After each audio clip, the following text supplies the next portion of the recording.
Baik, selamat malam kawan-kawan sekalian. Mungkin ada beberapa hal. Yang pertama, saya merespon beberapa pemikiran atau gagasan yang tadi sempat terlontar mengenai tempat belajar bersama yang memang harus dijaga gitu, bahkan kemudian harus diperluas ke wilayah-wilayah lain, karena saya meyakini bahwa tempat belajar itu akan sangat banyak. Itu satu. Tapi buat saya yang sehari-hari memang tinggal di kota gitu ya, agak sedikit tercerabut dari akar budaya gitu.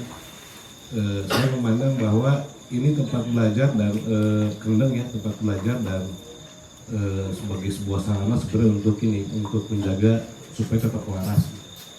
Saya nggak tahu, ngobrol dengan kawan-kawan, dengan Tanggun, selalu saja muncul beberapa gagasan, inspirasi ke depan dan lain sebagainya.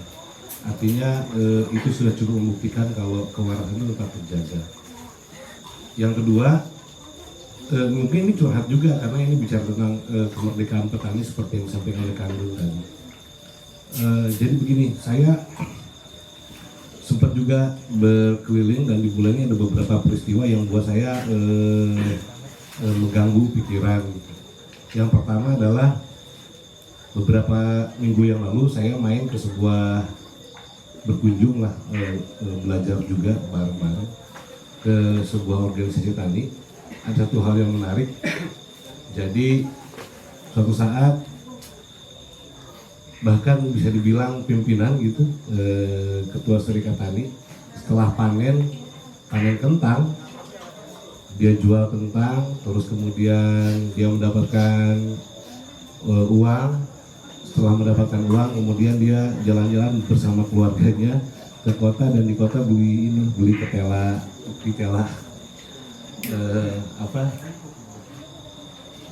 jadi ironi gitu, itu yang buat saya cukup menggambarkan betapa kemudian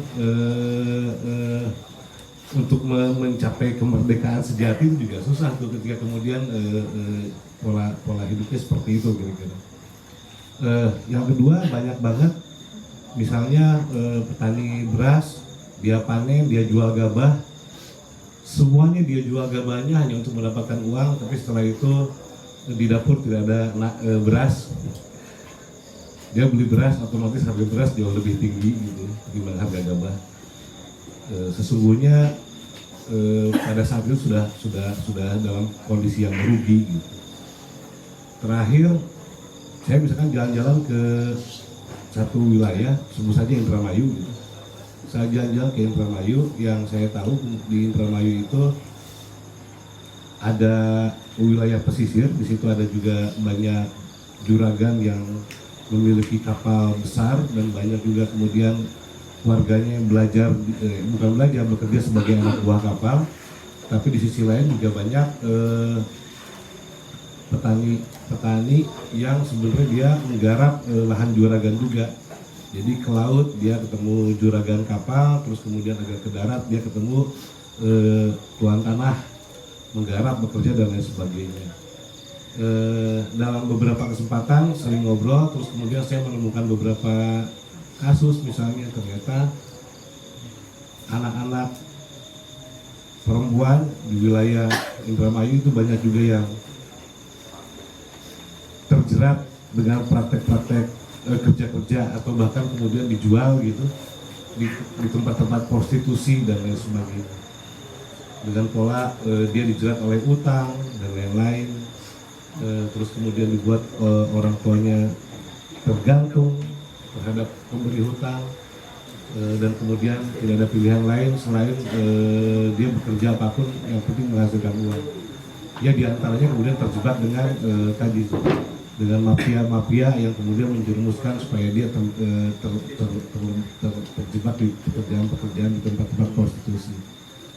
Terus kemudian banyak juga di kantong-kantong petani justru jadi kantong-kantong buruh migran. Orang pergi dari desanya karena mungkin dia sudah tidak punya harapan lagi bekerja di desa, sehingga kemudian dia pergi ke luar negeri untuk menjadi buruh migran. Nah, jadi kalau memang misalnya bicara tentang kemerdekaan bagi petani, ya sampai dengan hari ini catatannya masih banyak, saya rasa problemnya banyak banget.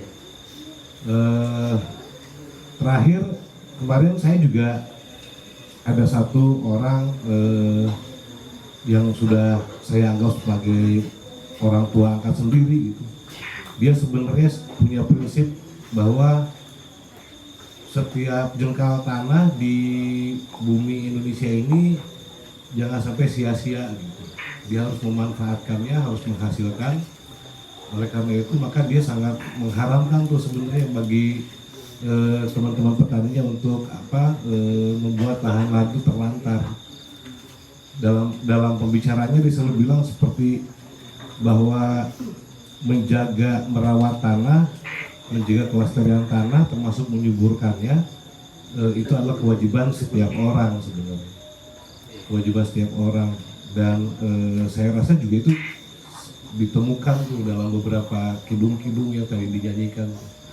Bagaimana kemudian itu menggambarkan hubungan antara manusia, terutama yang menggantungkan hidupnya dari tanah dan lain sebagainya. Nah, ada banyak catatan seperti itu. Saya rasa kita mungkin bisa banyak belajar ya. Kenapa kemudian beberapa peristiwa-peristiwa tragis yang tadi saya sampaikan itu terjadi gitu ya. Dan saya yakin juga setelah tadi siang sebelum acara dimulai saya sempat ngobrol sama Kang Gun gitu, bahwa salah satu prinsip warga di wilayah Pegunungan Kendeng ini adalah tadi itu masalah kemandirian dalam pengertian bahwa dia berdiri di atas kaki sendiri, bahwa warga itu juga bisa mengupayakan banyak hal, tidak tergantung dengan apapun kebijakan-kebijakan negara dan lain sebagainya. Karena mungkin temuan saya berikutnya adalah kadang-kadang pemahaman hukum yang dibuat oleh negara itu berbeda tuh nafasnya dengan pandangan-pandangan rakyat. Contoh tadi tuh seperti masalah tanah. Misalnya dalam Undang-Undang Pokok Agraria saja disebutkan bahwa salah satu hilangnya hak atas tanah itu karena ditelantarkan. Artinya dalam pandangan rakyat seperti saya contohkan tadi, bahwa sebenarnya tanah itu harus berdaya guna gitu. Tanah itu harus memberikan manfaat, tanah itu harus lestari dan lain sebagainya. Itu satu. Yang kedua misalnya Undang-Undang Pokok Agraria itu kan adalah satu undang-undang yang dia membatasi batas kepemilikan tuh. Tetapi faktanya kita bisa melihat gitu ya, terutama di wilayah-wilayah agraris, ada orang yang menguasai tanah sangat luas, bahkan melampaui batas maksimal kepemilikan tanah. Berikutnya misalkan yang saya pahami adalah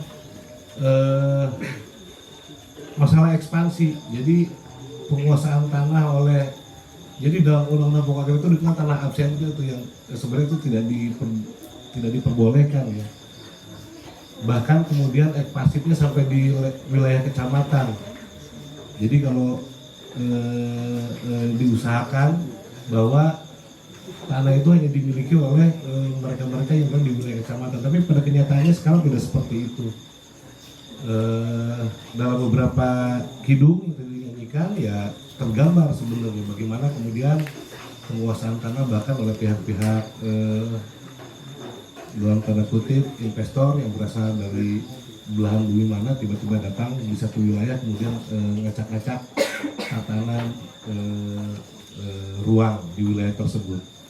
Jadi sih saya rasa banyak hal yang bisa kita pelajari dan mudah-mudahan itu semua kemudian bisa menguatkan kita semua, menjaga kewarasan kita semua. Pada akhirnya sih yang diharapkan adalah muncul strategi baru, jurus-jurus baru yang saya meyakini bahwa jurus-jurus itu teman-teman di kampung lebih memiliki jurus-jurus yang sangat jitu gitu ketimbang pikiran-pikiran kami yang kadang-kadang tadi dibilang oleh Bapak terlalu ego gitu ya, dia merasa sok pintar, sok jago dan lain sebagainya. Jadi mungkin ruang-ruang untuk bicara, belajar itu penting. Terakhir saya menyimak yang belakangan ini, salah satu hal yang kemudian dihancurkan juga oleh negara itu adalah ruang untuk berkumpul sebenarnya.